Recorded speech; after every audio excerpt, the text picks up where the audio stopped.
আমার সোনা ভাইরা, আমার মায়েরা, বোনেরা, এই জন্য মা, আমার মা বোনেরা ভালো করে শোনেন। আল্লাহর নবী মুহাম্মদুর রাসূলুল্লাহ সাল্লাল্লাহু আলাইহি সাল্লাম মুসলমান কারা আর মুসলমান কারা না, এটা আল্লাহ রসুল ক্লিয়ার করে বলে দিয়েছেন। কেউ যদি বলে ভাই আপনি মুসলমান, বলে হ্যাঁ মুসলমান, বলে না ভাই আপনি কি মুসলমান, হ্যাঁ আমি মুসলমান। হ্যাঁ, তা আমি মুসলমানের ঘরের জন্ম, নাম কি, বলে আব্দুল করিম। নাম কি, আব্দুল জলিল। ও মুসলমান। শুনে রাখেন, মুসলমানের পরিচয় কি? আমার নবী বলেছেন আল ফারকু বাইনাল আবদি ও বাইনাল কুফরি তারকুস সালাত। মায়েরা, বোনেরা ভালো করে শোনেন, আমার মুরব্বী বাবাজিরা, যুবক ভাইরা ভালো করে শোনো। মুসলমান কারা? গরু গোশ খাইলেই মুসলমান হওয়া যায় না। জোরে বলুন কথা ঠিক কিনা? ও মিয়া, ছেলেদের খতনা দিলেই মুসলমান হওয়া যায় না, দাড়ি রাখলেই মুসলমান হওয়া যায় না, জুব্বা জামা পাঞ্জাবি, সুন্নতি পাঞ্জাবি গায়ে দিলেই মুসলমান হওয়া যায় না। তাই বলে দাড়ি রাখতে আমি নিষেধ করছি না, জুব্বা জামা গায়ে দিতে নিষেধ করছি না, গরু গোশ খাইতে নিষেধ করছি না। আমার নবী বলছেন মুসলমান আর কাফেরদের মধ্যে পার্থক্য, এটা আমার কথা নয়। আল্লাহ রসুল বলছেন আল ফারকু বাইনাল আবদি ও বাইনাল কুফরি তারকুস সালাত। যে মুসলমান আর যে নামাজ পড়ে সেই হলো মুসলমান। নবীর কথা, যে নামাজ পড়ে সে মুসলমান। কার কথা? আরো জোরে বলুন, কার কথা? নবীর কথা। আর যে নামাজ পড়ে না সে হিন্দু হতে পারে, খ্রিস্টান হতে পারে, বৌদ্ধ হতে পারে, মুসি হতে পারে, সালাল হতে পারে, ইহুদি হতে পারে, নাসারা হতে পারে, কাফের হতে পারে, মুশরিক হতে পারে, বেদিন হতে পারে, নাস্তিক হতে পারে, সাঁওতাল হতে পারে, যে কোনো জাতির সঙ্গে সে শামিল হতে পারে। জোরে বলুন নাউজুবিল্লাহ। আমার নবী মুহাম্মদুর রাসূলুল্লাহ সাল্লাল্লাহু আলাইহি সাল্লাম বলেছেন, যারা ভালো কাজের জন্য কোরআনের দাওয়াত পেয়ে কানে কোহরে যখন মাইকে শব্দ পেয়েছে, ওই ধান্দিয়া পূর্বপাড়া মসজিদে ওই উপলক্ষে কোরআনের মাহফিল হবে, জালসা হবে। হাইরে, তারা ওই জালসা শোনার জন্য, কোরআনের কথা শোনার জন্য, রাসূলের কথা শোনার জন্য পাগলপাড়া সন্তানেরা কোরআনের পাগল, এরা রাসূলের পাগল। তাই তো বাড়ি থেকে দৌড়াইয়া ওই কোরআনের মাহফিলে গিয়েছে বা যাচ্ছে। আমার নবী বলেন, শোনো, যত দূরের থেকে এই কোরআনের মাহফিলে যোগদান করবা, প্রতিটা ধাপে ধাপে, কদমে কদমে 10-10টা করে নেকি তার আমল নামায় লিখে দাও। জোরে বলুন সুবহান। পৃথিবী কেউ দিতে পারবে? আসতে বলছেন কেন? মনে পারবে নাকি? পারবে না। রোজা আছেন না এর মধ্যে কেউ? আমি যদি চিল্লাতে পারি, তা আপনারা একটু মাঝে মাঝে চিল্লাতে পারবেন না? একটু ভালো লাগবে। বাগেরা ভাই আমার, আল্লাহর নবী মুহাম্মদুর রাসূলুল্লাহ সাল্লাল্লাহু আলাইহি সাল্লাম বলেছেন, এইরকম ভালো কাজে, নেক কাজে যারা বাড়ি থেকে যাবে কোরআনের কথা শোনার জন্য, যারা রাসূলের হাদিসের কথা শোনার জন্য, এই ধরনের ভালো কথা শোনার জন্য, ভালো নিয়তে যারা খালেস নিয়তে বাড়ি থেকে যায়, মহানবী প্রেমের ছবি কয়, প্রতিটা ধাপে ধাপে, কদমে কদমে 10-10টা করে নেকি। শুধু তাই না, আরো 10-10টা করে সগীরা গুনাহ আল্লাহ মাফ করিয়া দেন। জোরে বলুন সুবহানাল্লাহ, তাকবীর। তাহলে নেকিদার মালিক কে? গুনাহ ক্ষমা করে দেওয়ার মালিক কে? 10টা করে নেকি আছে, 10টা করে গুনাহ চলে যাচ্ছে। তাহলে লাভ না লস? আরে জোরে বলেন, লাভ না লস? আমরা লাভের জন্য এসেছি, লসের জন্য আসি নাই। কথা ঠিক কিনা? বাতিরা ভাই আমার, মানুষ শান্তি চায়। পৃথিবীর যত মখলুকাত আছে সবাই চায় শান্তি। পশু পাখিও তারা শান্তি চায়, দরিয়ার মাছও তারা শান্তি চায়, বনের পাখিরা, বনের পশুরাও শান্তি চায়। হিন্দু, খ্রিস্টান, বৌদ্ধ, মুসি, সাড়াল, মানুষ সবাই শান্তি চায়। কথা ঠিক কিনা? এখন বলবেন হুজুর শান্তি চায়, কিন্তু একের পরে এক শান্তি। সাইক্লোন, তারপর হলো কি বিভিন্ন ঝড় তুফান। আবার এই ইউটিউবে, ফেসবুকে দেখছে ডিসেম্বরে এই ঝড় হবে, কি একটা নাম দিয়েছে ঝড়ের নাম, ও মনে থাকে না, এক এক রকমের ঝড়ের নাম। তো এইটাও একটা আল্লাহর গজব। এই 2 বছর করোনা ভাইরাসে আমাদের আক্রান্ত কত ভাই কত মা বোনেরা মারা গেছে, জোরে বলুন কথা ঠিক কিনা? প্রায় 30,000 এই করোনায় মারা গিয়েছে, কথা ঠিক কিনা? সারা বাংলাদেশ চিন্তা করছেন, প্রায় 30,000 লোক মারা গেছে, মহিলা পুরুষ ছোট বড়, ডাক্তার কবিরাজ আলেম ওলামা হাফেজ কারি এইভাবে মারা গেছে, ধরে বলুন কথা ঠিক কিনা? এই কারণটা কি? আল্লাহ বলেন জাহারুল ফাসাদু ফিল বাররি ওয়াল বাহর বিমা কাসাবাত আইদিন নাস। এই বিপদটা আসার কারণ ওরে মানুষ শোনো, তোমাদের হাতের কামাই, জোরে বলুন কথা ঠিক কিনা?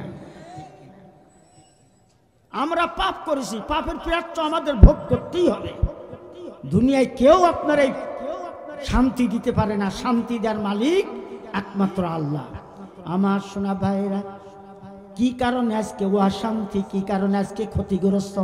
একের পর এক বাড়িতে ক্ষতিগ্রস্ত, ব্যবসায় ক্ষতিগ্রস্ত, মাঠে ঘাটে ফসলাবাদ করে সেখানেও ক্ষতিগ্রস্ত, ক্ষতি আর ক্ষতি। এর কারণটা কি আমি আপনাদের সম্মুখে তুলে ধরার জন্য চেষ্টা নেব। একটু কালেমা বললাম ইলাহা ইল্লাল্লাহু বলরে আমার মন, ধরে বললাম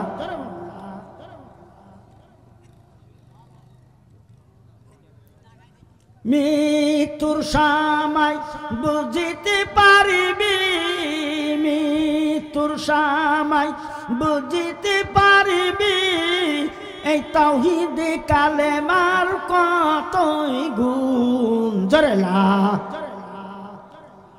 ইল্লাল্লাহু আমার মন, বলুন আলহামদুলিল্লাহ। الذين آمنوا لا تلهكم أموالكم ولا أولادكم عن ذكر الله ومن يفعل ذلك فأولئك هم الخاسرون। আল্লাহু রাব্বুল আলামিন সূরা মুনাফিকুনের 9 নম্বর আয়াতে ঈমানদারকে ডেকে বললেন, ইয়া আইয়ুহাল্লাযিনা আমানু, হে বিশ্বাসীগণ, লা তুলহিকুম। আল্লাহ এই আয়াতের মধ্যে 2টি বিষয়ের উপরে সাবধান করে দিলেন। কয়টা ভাই? এদিকে ওদিক তাকাবেন না, আমার দিকে তাকান। কয়টা বিষয়ের উপরে আল্লাহ সাবধান করে দিলেন? 2টা, একসাথে সবার বলতে হবে। 1 নম্বর হলো আমওয়ালুকুম। আল্লাহ বলছেন আমি যে তোমাদেরকে মাল দিয়েছি, সম্পদ দিয়েছি। সম্পদ বলতে আমরা কি বুঝি? বাড়ি ঘর, জায়গা জমি, ঐশ্বর্য বৈভব, টাকা পয়সা, ধন দৌলত, গাড়ি বাড়ি, সোনা দানা। আল্লাহ বলেন এতগুলো যে আমি আল্লাহ সম্পদ দিয়েছি। চিল্লাইয়া জোরে বলুন, এই সম্পদগুলো কে দিয়েছেন? আল্লাহ বলেন এই সম্পদের মোহে পড়ে যেও না। 2 নাম্বার ওয়ালা আওলাদুকুম। আর আমি যে আল্লাহ তোমাদেরকে আওলাদ দিয়েছি, অর্থাৎ সন্তান সন্ততি দান করেছি। আর একবার চিল্লাইয়া বলেন সন্তান সন্ততি দিয়েছেন কে? দেওয়ার মালিক কে? সন্তান আর সম্পদ দেওয়ার মালিক কে? আর সন্তান সম্পদ না দেওয়ার মালিক কে?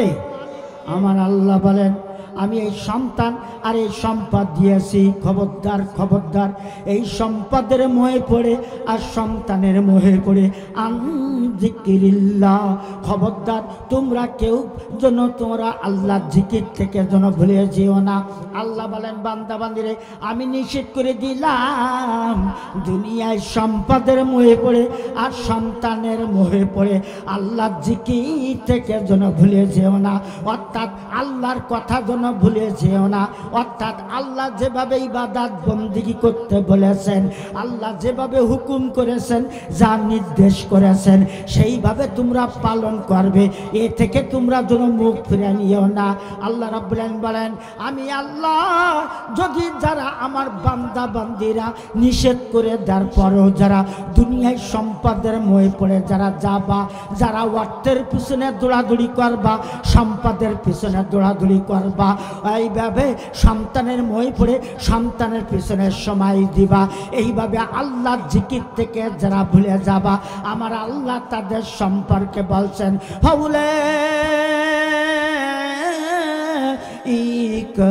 হুমুল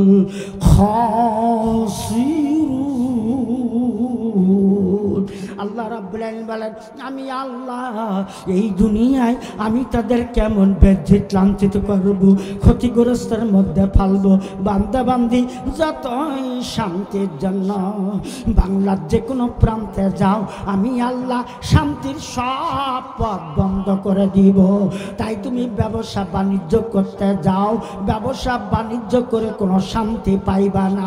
তুমি চাকরি বাকরি করতে যাও, চাকরি বাকরি করে কোনো শান্তি পাইবা না। তুমি মাঠে কাজ কাম করতে যাও, সেখানে কোনো শান্তি পাইবা না।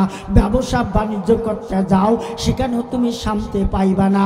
আমার আল্লাহ বলেন, বান্দা বান্দি রে, তাই তোমার পারিবারিক জীবন, অর্থনৈতিক জীবন, সামাজিক জীবন, রাষ্ট্র জীবন, বৈষয়িক জীবন, তোমার ব্যক্তিগত জীবন, যতই তুমি শান্তির জন্য দৌড়াদৌড়ি করো কেন, আমি মহান আল্লাহ বলে দিয়েছি, কোথাও তোমরা শান্তি পাইবা না। অশান্তির আগুনে দাউ দাউ করে জ্বলতেছ, তবু তোমাকে কেউ শান্তি দিতে পারে না। যদি শান্তি পেতে চাও, দিন দুনিয়ায় যদি মুক্তি পেতে চাও, যদি চাও শান্তি, যদি চাও মুক্তি, তাহলে আমার কোরআনের আইন মেনে চলো। ওহির বিধান বাংলার জমিনে কায়েমের জন্য তোমরা এগিয়ে এসো। তোমরা এইভাবে দিনের জালসায় এসে কোরআন হাদিসের কথা শোনো, আযান শুনে তোমরা মসজিদে যাও। এইভাবে আমি আল্লাহ আমার হুকুম মেনে চলো, তাহলে আমি মহান আল্লাহ শান্তির দরজা উন্মুক্ত করে দিব। জোরে বলো মারহাবা। শান্তি দেওয়ার মালিক কে? ভাইরা আমার, আজকে আমরা অশান্তির মধ্যে হাবুডুবু খাচ্ছি। আমরা আল্লাহর থেকে অনেক দূরে সরে গিয়েছি। আমরা আল্লাহকে মনে মনে মানি, অন্তর দিয়ে মানি না। কি বলেন, কথা ঠিক কিনা? এখন আমি যদি বলি, ভাই আল্লাহকে মানেন, রাসূলকে মানেন, কে কে হাত তোলেন? মাশাআল্লাহ, দুই কানা হাত উঠাইবেন। কিন্তু যদি বলি 5 ওয়াক্ত সালাত কয়জন পড়েন, হাত তোলেন, মাশাআল্লাহ, কিছু লোকের হাত উঠবে, কিছু লোকের উঠবে না। কথা ঠিক কিনা? কোনোদিন ভেবেছিলেন কি জন্য মহান রব্বুল আলামিন আপনাকে আমাকে দুনিয়ার বুকে পাঠাইলেন? এ কোনোদিন আমরা গবেষণাও করি নাই, কোনোদিন ভাবিও নাই। আমি কোনোদিন আমার চিন্তা ভাবনাও হয় নাই। আমার চিন্তা ভাবনা হলো আগামীকাল কিভাবে 10 লক্ষ টাকার মালিক হব, 20-50 লক্ষ টাকার মালিক হব, কোটি কোটি টাকা ব্যাংকে জমা করব, কিভাবে আমি 2 বিঘা 5 বিঘা 100 বিঘার জমির মালিক হব, কিভাবে আমি সাতক্ষীরার লাইন মতন রাস্তার ধারে 5 কাঠা জমি কিনবো, 2 বিঘা 5 বিঘা 100 বিঘার জমির মালিক হব, রোডে 2-5 খান ট্রাক বাসের মালিক হব, এই দোতলা 4তলা 10তলার বিল্ডিং এর মালিক হব। এই সম্পদের অন্বেষায় মানুষ সারা রাত ঘুম পারে না, খালি টেনশন করে আর খালি চিন্তা ভাবনা করে কিভাবে আমি অর্থ উপার্জন করব। সরে বলুন, কথা ঠিক কিনা? আমি বাড়াই বলছি না ঠিক বলছি? আমার আল্লাহ কোরআনে বলে দিলেন, ওয়ামা খালাকাতুল জিন্না ওয়াল ইনসা ইল্লা লিয়াবুদুন। আমার আল্লাহ কোরআনে ঘোষণা করে দিলেন, বান্দা বান্দিরা তোমরা কি ভেবেছো, তোমরা কি চিন্তা করছো, কি জন্য আমি দুনিয়ার বুকে পাঠাইলাম? আল্লাহ বলেন, বান্দা বান্দিরা শোনো, আমি মহান আল্লাহ তোমাদেরকে এই দুনিয়ার বুকে এই উদ্দেশ্য করে সৃষ্টি করলাম। জেনে রাখো, তোমরা একমাত্র আমার আনুগত্য করবে, আমার গোলামি করবে, আমার পায়রাবি করবে, আমার হুকুমকে তামিল করবে। আমি মহান আল্লাহ একা ইলাহ হিসাবে তোমরা ইবাদত করবে। এই জন্য আমি মহান রব্বুল আলামিন এই উদ্দেশ্য করে তৈরি করলাম। ইবাদত করার জন্য আল্লাহ বলছেন আমি দুনিয়ায় তোমাদেরকে সৃষ্টি করেছি। তাহলে এখন আমরা কয়জন আল্লাহর ইবাদত করি? কয়জন আমরা মসজিদে যাইয়া পাঁচ ওয়াক্ত সালাত আদায় করি? বাজিরা ভাই আমার, আমরা অনেকেই পাঁচ ওয়াক্ত সালাতের গুরুত্ব দেয় না। তবে মাশাআল্লাহ অধিকাংশ এমন এর মধ্যে অনেক ভাইরা আছেন, মুরব্বী বাবাজি আছেন, তানারা পাঁচ ওয়াক্ত নিয়মিত সালাত আদায় করেন, পাঁচ ওয়াক্ত সালাত গুজারি এখানে আছেন। কিন্তু অধিকাংশ মুরব্বীও আছেন, এর মধ্যে অধিকাংশ যুবক ভাইরা আছেন, মা বোনেরা আছেন, সালাতের মোটে আমরা গুরুত্ব দেই না। যারা বলেন কথা ঠিক কিনা? রাস্তায় যারা আছেন, আশেপাশে যারা আছেন, মেহেরবানি করে এই স্টেজের মধ্যে হেঁটে আসবেন। আপনি গুনতে গুনতে ধাপ গুনতে গুনতে আসবেন। অবশ্যই গুনে যদি শেষ না করতে পারেন, জেনে রাখেন আমার আল্লাহ প্রতিটা ধাপে ধাপে নেকি দেবেন, গুনাহ মাফ করে দিবেন। জোরে বলুন সুবহানাল্লাহ। আমার সোনা ভাইরা, আমার মায়েরা, বোনেরা, এই জন্য পাঁচ ওয়াক্ত সালাত আপনাকে আমাকে আদায় করতে হবে। মসজিদে আদান হয়, কেউ বিবির কোলে বসে গল্প করে, কেউ তাসের আড্ডায় বসে তাস খেলে, কেউ মদের আড্ডায় বসে মদ খায়। যেমন কথা ঠিক কেনা? তাসের আড্ডায় মরে মরে, মদের আড্ডা শহরে হয়, নারীরা আড্ডা রাস্তাঘাটে, বাসের মধ্যে চিন্তায় হয়। কথা ঠিক কিনা? তাসের আড্ডায় মরে মরে, মদের আড্ডা শহরে হয়, নারীরা আড্ডা রাস্তাঘাটে, বাসের মধ্যে চিন্তায় হয়। সম্মান ইজ্জত ধ্বংস হলো, গজব কেন আসবে না ভাবনিরালাই, গজব কেন রে দুনিয়ায়, শান্তি কেন নাই রে দুনিয়ায়। আমার সোনা ভাইরা, আমার মায়েরা, বোনেরা, মুসলমান যার ভিতরে মুসলমানের এক ফোঁটা রক্ত আছে, এই মুসলমান নারী হোক, এই মুসলমান পুরুষ হোক, যুবক হোক, যুবতী হোক, বৃদ্ধ হোক, বৃদ্ধা হোক, যেই হোক না কেন মুসলমান, আজান শোনার সাথে সাথে ও কোনো দিন বাড়িতে থাকতে পারে না, মায়ের কোলে থাকতে পারে না, ও স্বামীর কোলে থাকতে পারে না, স্ত্রী কোলে থাকতে পারে না। দুনিয়ার সব রং তামাশাকে লাঠি মেরে দিয়া মসজিদে আইসা জামাতের সঙ্গে সালাত আদায় করে। এরাই হলো আল্লাহর প্রকৃত প্রিয় বান্দা। সকাল হলো সোনরি আজান, ওঠরে শয্যা সারি, মসজিদের এই দিনের কাজে ভুলিয়ে দুনিয়াদারি, ভুলিয়ে দুনিয়াদারি। উযু করে ফেলার ধুইয়া নিশি রাতের গ্লানি, সিজদা করে যাই নামাজে ফালুরে চোখের পানি, সিজদা করে যাই নামাজে ফালুরে চোখের পানি। আল্লাহর নামে সারা দিনের কাজ হবে না ভারী, কাজ হবে না ভারী। সকাল হলো সোনরে আজান, ওঠরে শয্যা ছাড়ি, মসজিদে চল দিনের কাজে, ভুলে দুনিয়াদারি, ভুলে দুনিয়াদারি। লিল্লাহ তাকবীর। তাহলে আজান হলে আর বাড়িতে বসে থাকা যাবে? কথা বলেন না কেন? বসা যাবে? মুসলমান যারা আজান শুনে বাড়িতে থাকতে পারে না, জোরে বলুন কথা ঠিক কিনা? হয়তো ভাবতেছেন হুজুর তাহলে মসজিদে সবসময় পড়ে থাকবো, আমরা মাঠে কাজ কাম করবো না, অফিসে দালাত করবো না, ব্যবসা বাণিজ্য করবো না। হ্যাঁ, করবেন না কেন? সব করেন, কিন্তু আজান হলে তখন ওই সলাতের গুরুত্ব দিতে হবে সব বন্ধ করে। জোরে বলুন কথা ঠিক কিনা? আমার আল্লাহ কোরআনে বললেন, ফাইযা কুযিয়াতিস সালাতু ফান্তাশিরু ফিল আরদি ওয়াবতাগু মিন ফাদলিল্লাহ ওয়াযকুরুল্লাহ কাসীরান লাআল্লাকুম তুফলিহুন। সূরা জুমার শেষ রুকুতে আমার আল্লাহ ইমানদারকে, এর আগের আয়াতে ইমানদারকে বলছেন, ওরে ইমানদার বান্দা বান্দিরে, ওরে বিশ্বাসীরা, আমার বান্দা বান্দিরা শোনো, যখন মসজিদের জুম্মার ঘরে আজান হবে, দুনিয়ার সব কাজকে বাতিল করে দিয়া তুমি এই মসজিদে তুমি দৌড়াই এসো, মসজিদে ধাপিত হও। ওই দেখো আল্লাহর ঘরে মসজিদে মুয়াজ্জিন সাহেব ডাকতেছে, হাইয়ালাস সালাহ, তুমি নামাজের জন্য ধাপিত হও, হাইয়ালাল ফালাহ, তোমার কল্যাণের জন্য, তোমার মুক্তির জন্য।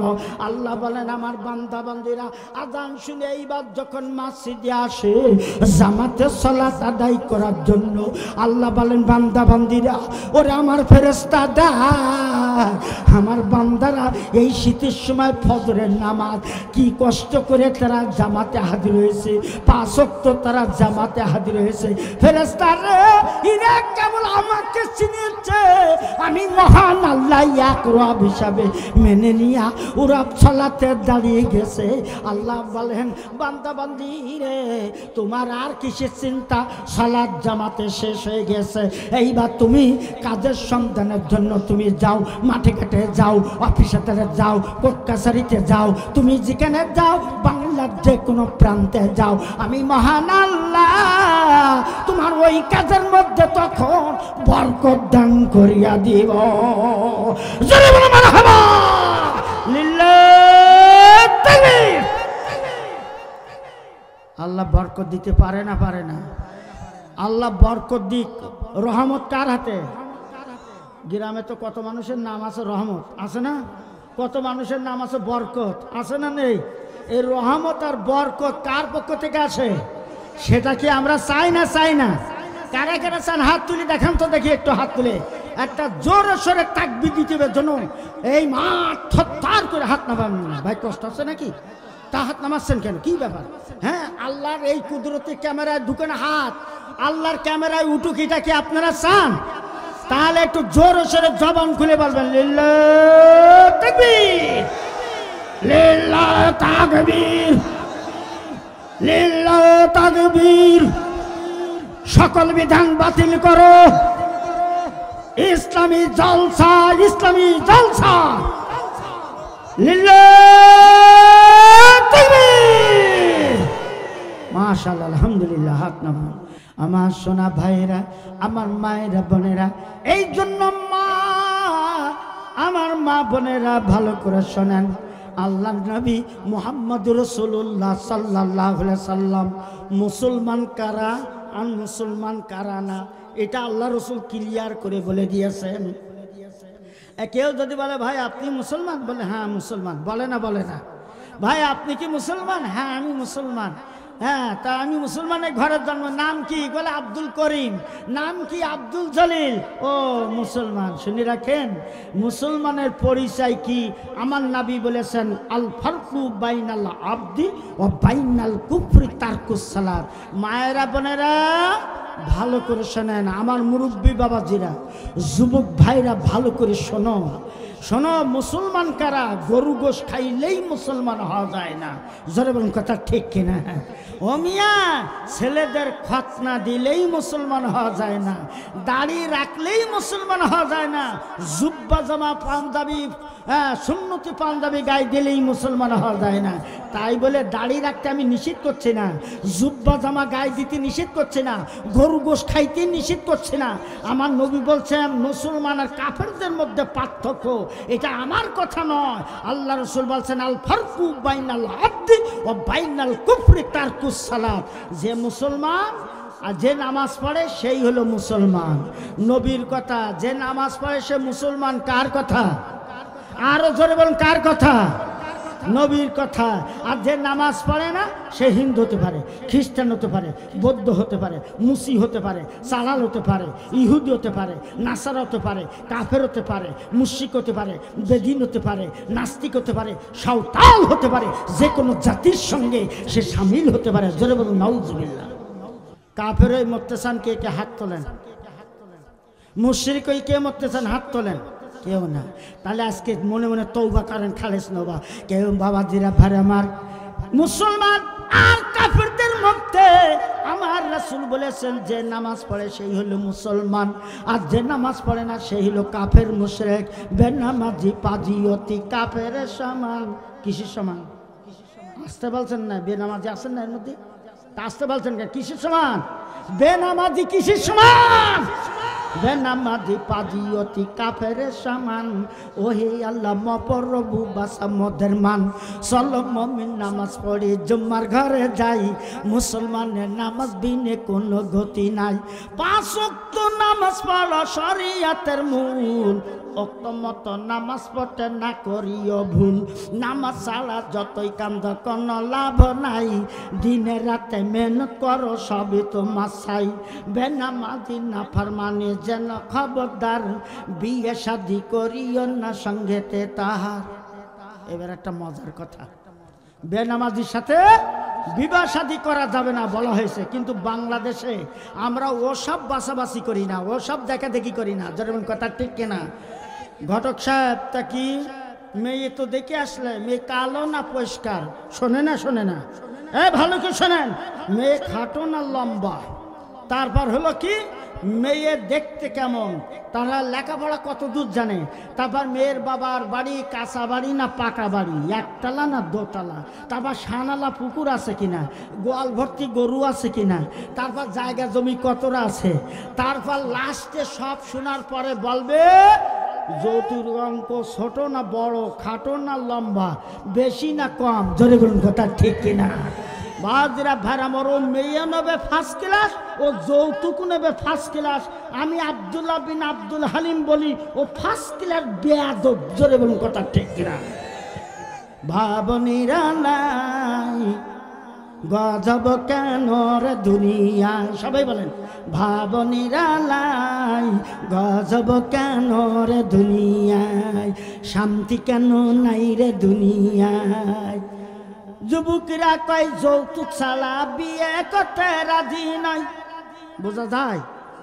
যুবকরা কয় যৌতুক ছাড়া বিয়ে করতে রাজি নয়। মেয়ের বাবা শুনে শুধু কেঁদে কেঁদে বুক ভাসায়, মরনা হলো যেমন তেমন লক্ষ টাকার যৌতুক চাই। ভাবনিরা লাই গজব কেন রে দুনিয়ায়, শান্তি কেন নাই রে দুনিয়ায়। যৌতুক প্রথা বাংলাদেশ থেকে গেল না। বাদিরা ভাইরা আমার, আজকে বাংলাদেশে ঘরে ঘরে আজকে নারীরা বিয়ে, ছেলেরা নারীদের নিচ্ছে যৌতুকের লোভে। জোরে বলুন কথা ঠিক কিনা? আমি আব্দুল্লাহ বিন আব্দুল হালিম বলি, আপনার মেয়ে যদি ভালো পদ্মানিশীল হয়, আপনার মেয়ে যদি নামাজি হয়, যতই কালো হোক না কেন, আল্লাহর রহমতের আল্লাহর পক্ষ থেকে একটা ছেলে পাঠিয়ে দিবে, ঘটক লাগাই দিবে। হে ঘটক সাহেব, ধান দিয়া শুনেছি অমুকের একটা মেয়ে আছে, 5 ওয়াক্ত নামাজ তাহাজ্জুদের সালাত আদায় করে, এবং আজ পর্যন্ত কোনো যুবকের সঙ্গে লাইন করে নাই, কোনো যুবকের সঙ্গে ভালোবাসা করে নাই। ওই মেয়েটাকে যদি লাখ লাখ টাকা মহারণা দিয়ে বিবাহ করতে হয়, আমি রাজি আছি।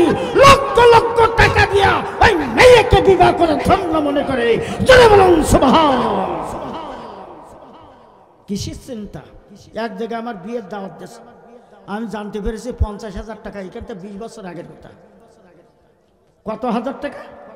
50,000 টাকা যৌতুক। তো আমাকে বলছে 2টো আড়াইটি বাজে, তা আমাকে বলছে হুজুর তাড়াতাড়ি বিয়ে পড়াই দেন, খিদি লেগেছে। তাড়াতাড়ি তো বিয়ে পড়াই দেবো, তা আমার ব্যাপারে কোনো কথাই আছে নাকি? বলতে না তো তাই তো হুজুর, তা আপনার বিয়ে পড়ানোর জন্য কত দিতে হবে? বলে আমার বেশি নাই, 50,000 দিলি হবে। হুজুর তাহলে কি বলেন? বিয়ে পড়ানোর জন্য 50,000 টাকা দিতে হবে, এ কোন হাদিসে আছে? আল্লাহ মেয়ের বাবার কাছ থেকে 50,000 টাকা যৌতুক নেওয়ার যে হাদিস যেখানে আছে, ওর নিচের লাইনে আমারটাও আছে।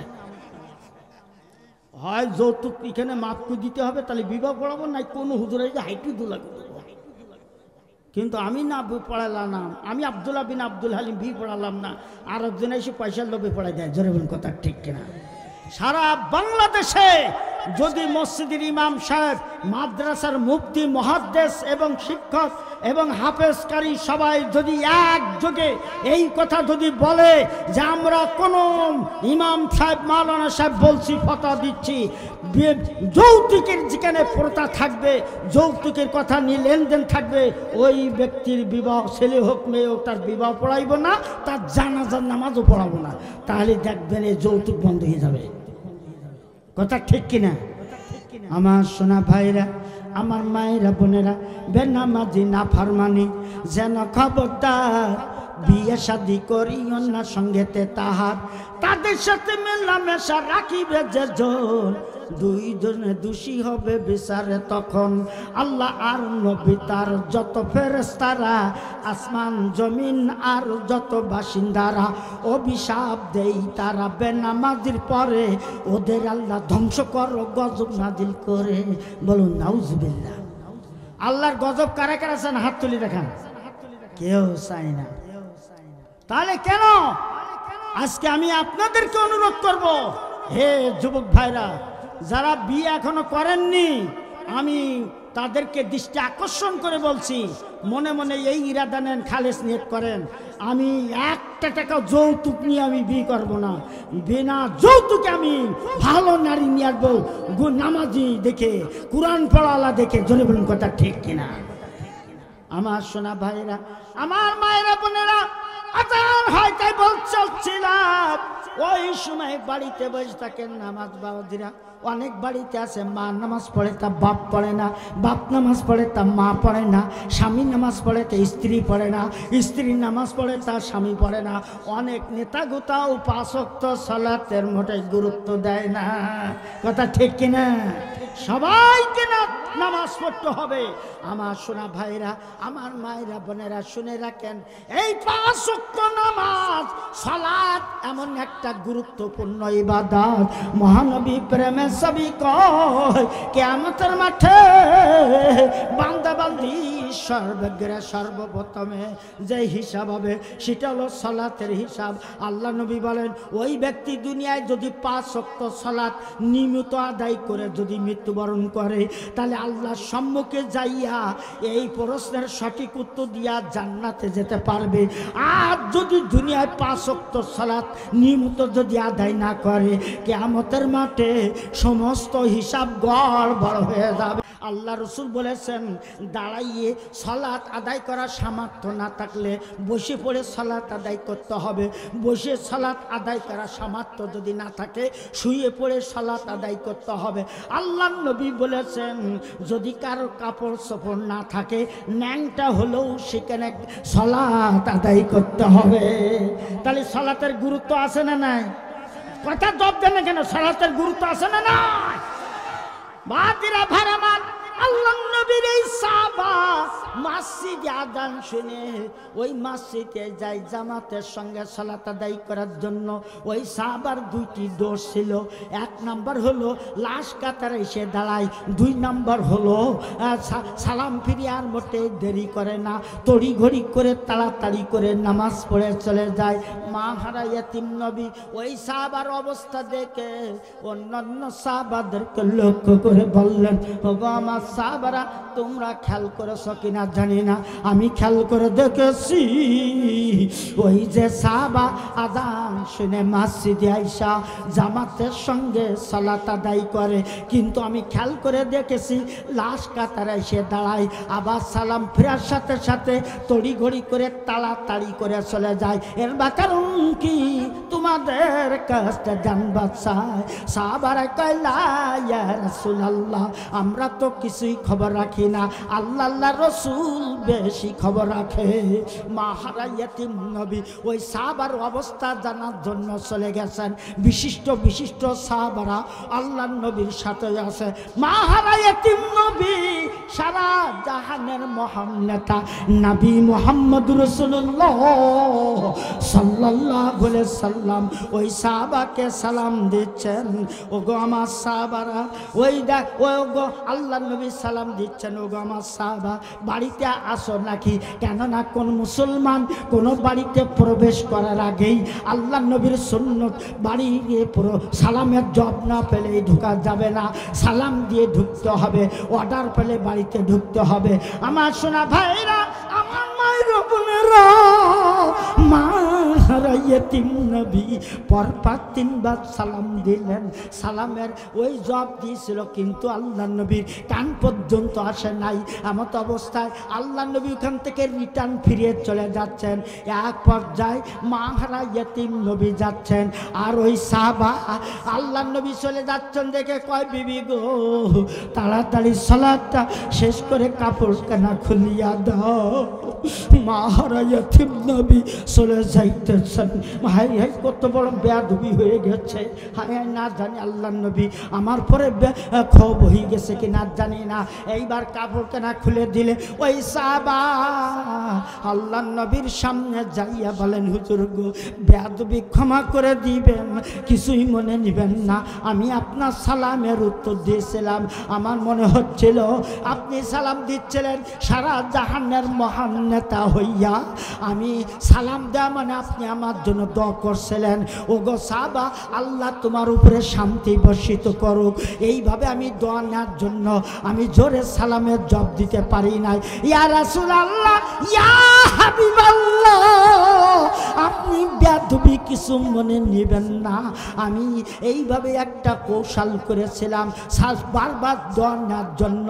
আল্লাহ নবী বললেন, ঠিক আছে আমি বুঝতে পেরেছি তুমি তো অত্যন্ত চালাকি, যে তুমি নেকি নেওয়ার জন্য, সালাম নেওয়ার জন্য, দোয়া নেওয়ার জন্য এই কৌশল করেছ। ঠিক আছে, আমি যে জন্য তোমার বাড়ি পর্যন্ত আসলাম, ওগো আমার সাহাবা, আমি খেয়াল করে দেখেছি আজান হয় তুমি মসজিদে 5 ওয়াক্ত নিয়মিত জামাতের সঙ্গে সালাত আদায় করো।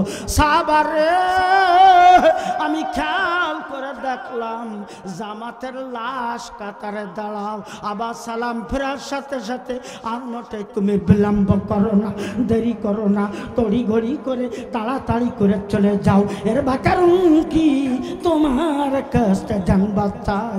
সাহাবার চোখ দিয়ে পানি টস টস করে পড়ে, বুক দাড়ি ভিজে যায়। মাহারা ইয়েতিম নবী কয়, ওগো আমার সাহাবা, আমি যে যা কিছু তোমার কাছে জানতে চাইলাম, যে বিষয়টা তোমাকে বললাম, তা না বলে তোমার চোখের পানিতে বুক দাড়ি ভেজে যাচ্ছে। না জানি তোমার মনে কি দুঃখ রয়েছে, না জানি তোমার বলে কি অশান্তি রয়েছে, মনে কষ্ট রয়েছে। সাহাবারে কে বলো বলো, না জানি তোমার মনে কি শান্তি বিরাজ করছে। সাহাবা কয়, হুজুর গো, আমি অত্যন্ত নিঃস্ব গরিব মানুষ, আমার যে পরিধানে একখানা কাপড় দেখতেছেন, এই কাপড় কেনা পরে আমি নামাজ পড়ি আর আমার বিবি নামাজ পড়ে। ইয়া রাসূলুল্লাহ, ইয়া হাবিবাল্লাহ, আমি যখন মসজিদে আসি তখন আমার বিবি পানি তাকিয়ে থাকে। যতক্ষণ পর্যন্ত আমার বিবির কাছে না যাইব গো, ততক্ষণ পর্যন্ত আমার বিবি নামাজ আদায় হইবে না। ইয়া রাসূলুল্লাহ, ইয়া হাবিবাল্লাহ, তাই আমার বিবির নামাজটা যাতে কাজা না হয়ে যায়, নষ্ট না হয়ে যায়, ছেড়ে না যায়, এই জন্য তড়িঘড়ি করে নামাজ পড়ে আমি আর বিলম্ব করতে পারি না।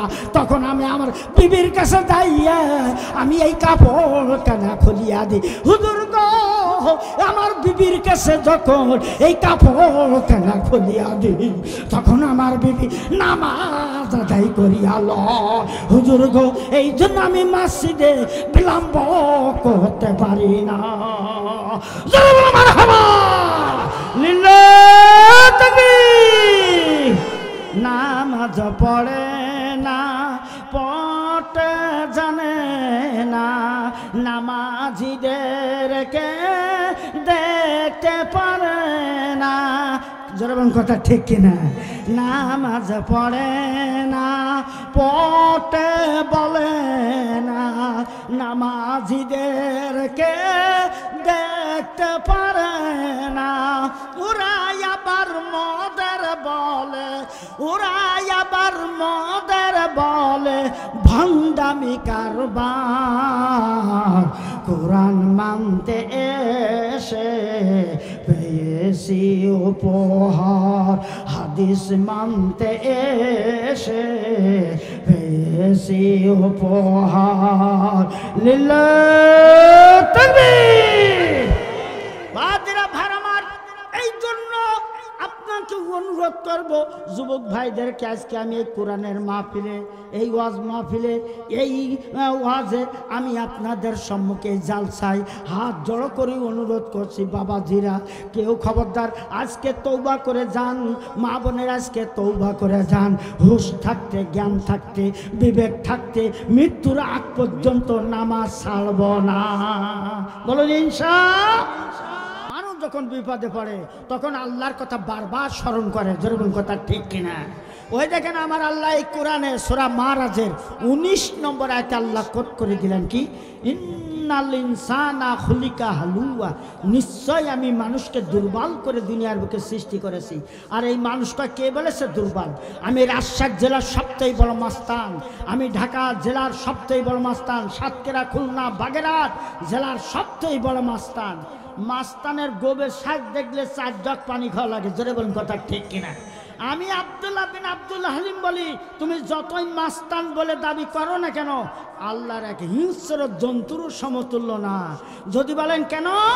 সাতক্ষীরায় যদি পেপার, পত্রিকায়, রেডিও, টেলিভিশনে, মোবাইলে যদি ঘোষণা করে দেয়, এ সাতক্ষীরার যুবকেরা, এ মা বোনেরা শোনো, 10-20টা রয়্যাল বেঙ্গল টাইগার এলোমেলোভাবে জঙ্গলে বঙ্গলে আড়ালে ঘুরে বেড়াচ্ছে বাগানে, খবরদার এই রয়্যাল বেঙ্গল টাইগার বাঘের হাত থেকে যদি বাঁচতে চাও সাবধানে চলাফেরা করো। দেখবেন যে এই সংবাদ শুনে যে যতই মাস্তান বলে দাবি করুক না কেন, ঘরের মধ্যে প্রস্রাব পায়খানা হয়ে যাবে, তা বাইরে বাড়বে না বাঘের ভয়ে। কথা ঠিক কিনা? আমার আল্লাহ কোরআনে সূরা মারাজের 20 নম্বর আয়াতে আল্লাহ কোট করে দিলেন, ওয়াইজা মাসসাহু শাররু জাজুয়া, মানুষ যখন বিপদে পড়ে তখন হাউতাস করতে থাকে যে আল্লাহ তুমি আমার এই কঠিন বিপদ থেকে উদ্ধার করে দাও। আবার সূরা মারাজের 21 নম্বর আয়াতে আল্লাহ বললেন, ওয়াইজা মাসসাল খায়রু মালুয়া, তখন বলে যখন বিপদ দূরে যায় আবার আল্লাহর বান্দা বান্দিরা কি করে? আল্লাহ থেকে ভুলে যায়। এই হলো আমরা না শুকরিয়া বান্দা। এই জন্য আল্লাহ যারা হবে না শুকরিয়া বান্দা, মরলে বুঝতে পারবেন কি জ্বালা, কি কষ্ট। জোরে বলুন কথা ঠিক কিনা? আমার সোনা ভাইরা, নবী বলেছেন মুসলমানের পরিচয় হলো নামাজ। কি? জোরে বলুন, জোরে বলুন কি? নামাজ যারা পড়ে তারা মুসলমান, এই কথা রাসূলের। চিল্লাইয়া জোরে বলুন কার? আর আমার আল্লাহ কোরআনে সূরা আল ইমরানের 102 নম্বর আয়াতে আল্লাহ কোট করে দিলেন,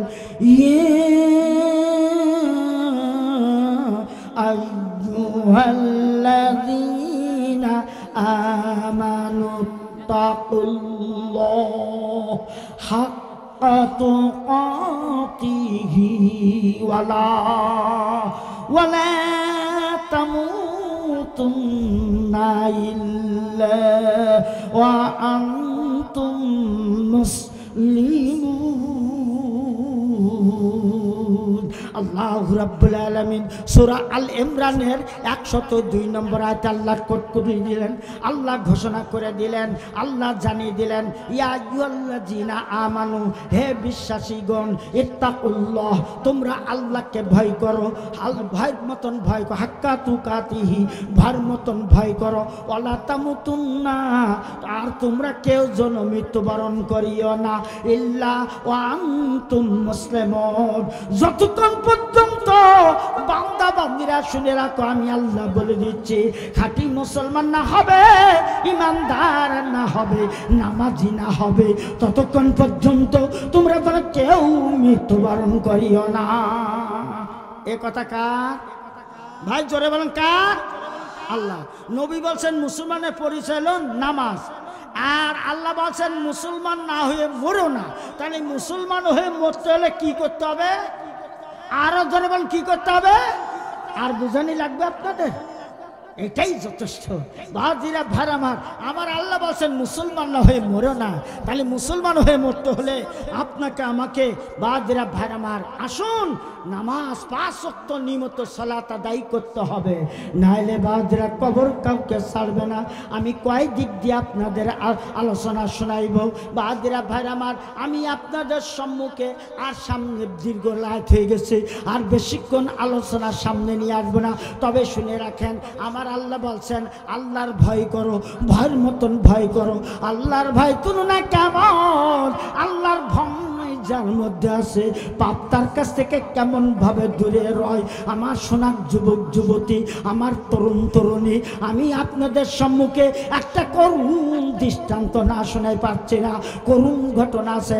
হযরত উসমান যখন রাস্তার পাশ দিয়ে হেঁটে যেতে, কবর যদি সম্মুখে দেখা হইতো, হযরত উসমানের কবরের পাশে যাইয়া মাটিতে লুটাইয়া গোড়া গুড়ি দিয়ে কাঁদতেন। সঙ্গীরা বলতেন হুজুর গো, আপনি কবর দেখলে কবরের পাশে কেন এসে কাঁদেন? দুনিয়ার মানুষের কষ্টের কথা শুনে কাঁদেন না, জাহান্নামের কথা শুনে কাঁদেন না, অন্য অন্য আযাবের কথা শুনে তো কাঁদেন না। অথচ হুজুর গো, কবর দেখলে কবরের পাশে এসে এই বাবা কাঁদবার কারণ কি আপনার কাছ থেকে জানবার চাই। হযরত উসমান কয়, ও গো আমার সঙ্গীরা শোনো, কবর হবে প্রথম পরীক্ষা। ওই পরীক্ষায় যদি আমি উসমান পাস করতে পারি, আমার সব জায়গায় পাশের নম্বর থাকবে। আর ওইখানে যদি আমার ফেল হয়, আমার সব সর্বনাশ হয়ে যাবে। এই জন্য খাঁটি মুসলমান না হইয়া কেউ কবরে এসো না, নাইলে কবর কারোর সঙ্গে খাতির করবে না। আমার মায়েরা, বোনেরা, আমার বাপজিরা, যুবক ভাইরা শোনেন, বেনামাজি অবস্থায় যারা মৃত্যুবরণ করবে, আল্লাহ নবী বলেছেন কবর এমন ভাবে চাপ দিবে, এক পাশের হাড়মাজি আর এক পাশে ভেদ করবে। জোরে বলুন নাউজুবিল্লাহ।